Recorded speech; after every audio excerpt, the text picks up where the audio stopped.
प्रीतिकथामध्ये आपले स्वागत आहे. का कळेना भाग 4. सकाळी विक्रमला जाग येते तेव्हा अजूनही अंधार पडलेला असतो. तो घड्याळात पाहतो तर 8 वाजलेले असतात.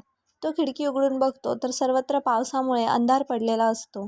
बाहेर अजूनही धो-धो पाऊस पडत असल्याने सगळीकडे पाणी भरलेले असतं. विक्रम मागे वळून बघतो तर मेघा अजूनही झोपेत असते. तो तिलाच एकटक निहाळत असतो. इतक्यात मेघाला जाग येते. आसपास नजर फिरवते तर सगळंच अनोळखी असतं. विक्रम तिच्या जवळ जाऊन बसतो. त्याला बघताच तिचा जीव भांड्यात पडतो. विक्रम, कशी आहेस मेघा? तुला बरं वाटतंय ना? तशी मेघा विक्रमच्या गळ्यात पडून रडायला लागते. तिच्या मिठीत येताच विक्रमलाही वाटलं की आपण आलिंगन द्यावं, पण त्याने फक्त तिच्या डोक्यावरून प्रेमाने हात फिरवला. विक्रम, मेघा शांत हो, मी आहे ना इथे. प्लीज काम डाऊन. तिच्या डोक्यावरून हळूवार कुरवाळत. मेघा अजूनही प्रचंड घाबरलेली विक्रमच्या मिठीत रडतच होती. विक्रमही काही वेळ तिला मोकळं होऊ देतो. मेघा, मेघा, वेडाबाई, मी आलोय ना, काळजी करू नको. शांत हो आधी. तू थांब, मी तुझ्यासाठी फर्स्ट क्लास कॉफी घेऊन येतो. एव्हाना तिच्या लक्षात येतं की ती न कळत विक्रमच्या मिठीत विसावली. मेघा विक्रमच्या मिठीतून स्वतःला सावरत नजर चोरते. I am sorry Vikram, it's okay, me coffee घेऊन येतो. मेघा उठून फ्रेश व्हायला जाते, पण पायात चमक भरल्याने तिला चालता येत नव्हते. इतक्यात विक्रम काही कॉफी घेऊन येतो. विक्रम, काय झालं? तिला धडपडताना बघून. मेघा, कदाचित पायात चमक भरली आहे. विक्रम, बस इथे, कॉफी घ्या आधी. मेघा, थँक्स. विक्रम, थँक्स काय, त्यात कॉफीच तर आहे. मेघा, कॉफीसाठी नाही, थँक्स फॉर एव्हरीथिंग. दोघे एकमेकांच्या डोळ्यात हरवतात. काही सेकंदात भानावर येऊन. विक्रम, बघू कुठे पाय मुरगाळला ते. मेघा, आपण कुठे आहोत आणि तू मला कसं शोधलंस? मग विक्रम कालपासून ते आत्तापर्यंतचा सगळा घटनाक्रम मेघाला सांगतो. मेघा, माझ्यामुळे खूप त्रास झाला ना तुला? विक्रम, बरं ते जाऊ दे, काल नक्की काय झालं? मेघा, काल कॅबमध्ये बसल्यावर काही अंतरानंतर ड्रायव्हरने अचानक गाडीचा वेग वाढवला. मी त्याला गाडी थांबवायला सांगितली. माझा विरोध बघून त्याने कसलाचा स्प्रे माझ्या तोंडावर मारला. त्यानंतर काय झालं मला आठवत नाही. मला जेव्हा जाग आली तेव्हा मी एका पडीक खंडरमध्ये होते. अंधार पडत आला होता. आसपास फक्त झाडी होती. मी बाहेर पडण्याचा प्रयत्न केला, पण रस्ता काहीच कळत नव्हता. माझा फोन, माझं सामान काहीच जवळ नव्हतं. एका ठिकाणी 7 ते 8 जंगली श्वापदी होते. मला बघताच माझ्या अंगावर धावून आली. मी माझा जीव वाचवण्यासाठी पळत सुटले. एका दगडावर ठेच लागून पडले. कदाचित त्यातच माझा पाय मुरगाळला असावा, पण जीव वाचवण्याच्या नादात त्यावेळी कळलं नाही. त्यातच पाऊससुद्धा सुरू झाला. मी नक्की कुठच्या दिशेने चालले आहे हे पण माहीत नव्हतं. मी पूर्णपणे घाबरले होते. धावून धावून पूर्ण थकले होते. भर पावसात माझा अवतार बघून मेन रोडवर कोणी गाडीही थांबवत नव्हतं. त्यातच मला कधी ग्लानी आली माहीत नाही. आता जाग आली तेव्हा तुम्ही समोर दिसलात आणि जीवात जीव आला. विक्रम, तुम्ही नाही, तू म्हण. तुम्हीपेक्षा तू जास्त जवळचं वाटतं. मेघा त्याला बघत बसते. विक्रम, तिच्या डोळ्यासमोर टिचकी मारून, कुठे हरवलीस? मेघा, काही नाही, स्वतःशीच लाजते. विक्रम, बाहेर जागोजागी पाणी भरले आहे. सगळे रस्ते बंद आहेत. मगाशी डॉक्टरचा फोन येऊन गेला. तो सुद्धा हॉस्पिटलमध्ये आहे. पावसामुळे तोही अडकला आहे. अरे, मी बोलत काय बसलोय? किचनमध्ये आपल्या खाण्याचा बंदोबस्त करतो. तू आराम कर. आणि तो किचनमध्ये निघून जातो. थोड्या वेळाने मेघाही तिथे येते. विक्रम खाण्यासाठी काय बनवता येईल किंवा आता काय अवेलेबल आहे ते बघत बसतो. मेघा किचनच्या दारातूनच बघत असते. रोहननेही सांगितल्याप्रमाणे डॉक्टर अनमॅरिड आहे, म्हणजे घरात काही उपलब्ध असणं कठीण होतं. तो फ्रीज उघडून बघतो तर त्यात ब्रेडचं पॅकेट आणि अंडे, जॅम, बटर हेच थोड्याफार प्रमाणात होतं.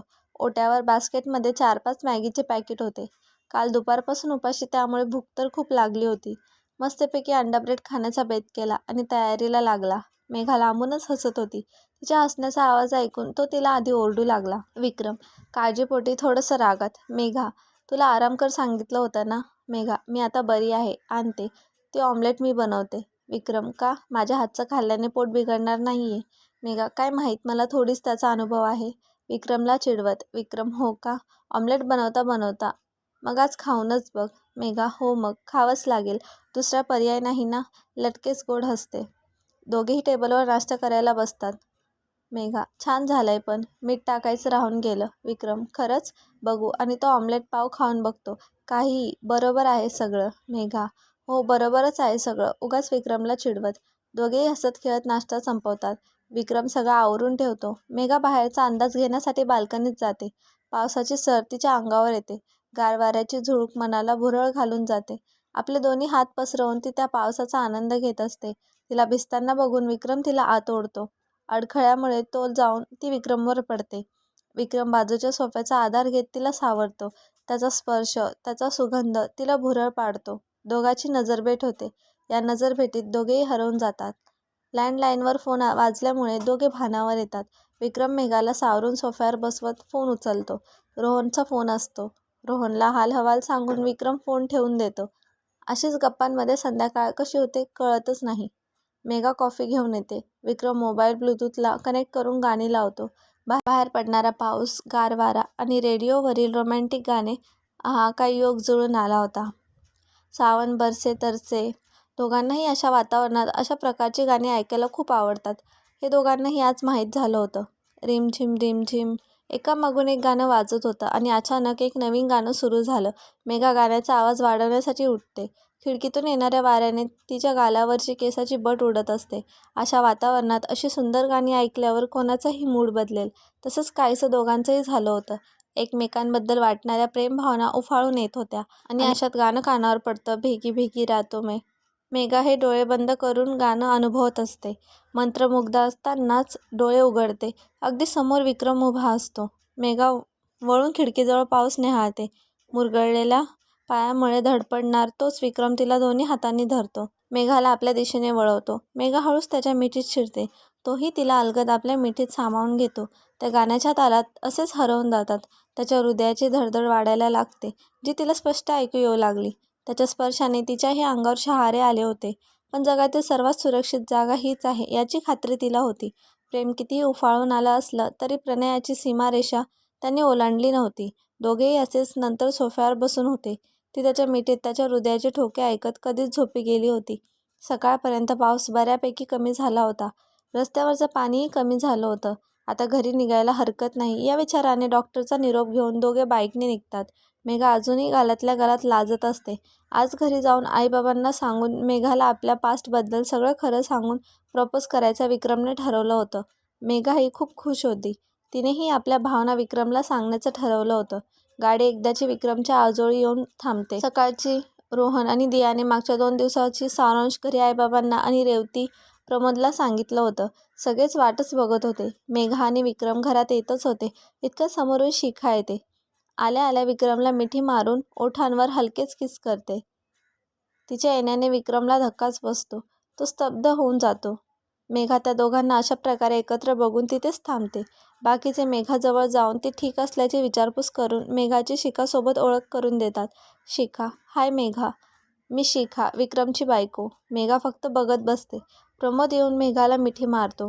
प्रमोद, दी कशी आहेस? चल तू आधी आत चल. प्रमोद मेघाला हात पकडून आत घेऊन जातो. पण मेघाची नजर विक्रमवरच स्थिरावते. इथे शिखा अजूनही विक्रमचा दंड घट्ट धरून आहे.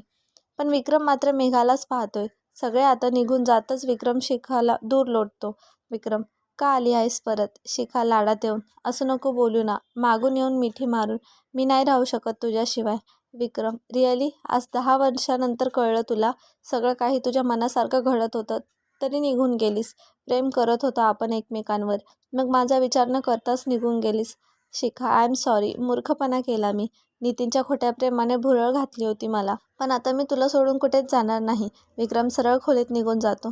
इथे आई बाबा सगळेच मेघाच्या अवतीभोवती आहेत. आई मेघाच्या डोक्यावर वात्सल्याचा हात फिरवत, मेघा आता जास्त विचार करू नकोस, आराम कर.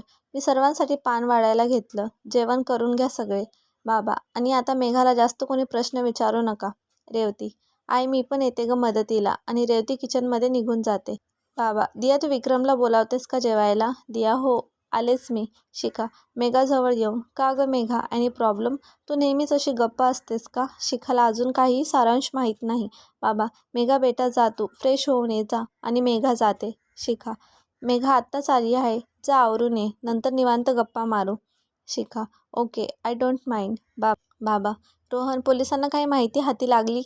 रोहन, नाही अजून, त्यांचा तपास सुरू आहे. सगळे जेवायला बसतात आणि त्यांच्या गप्पा टप्पा सुरू होतात. मेघाच्या अगदी समोरच्या खुर्चीवर शिखा बसते.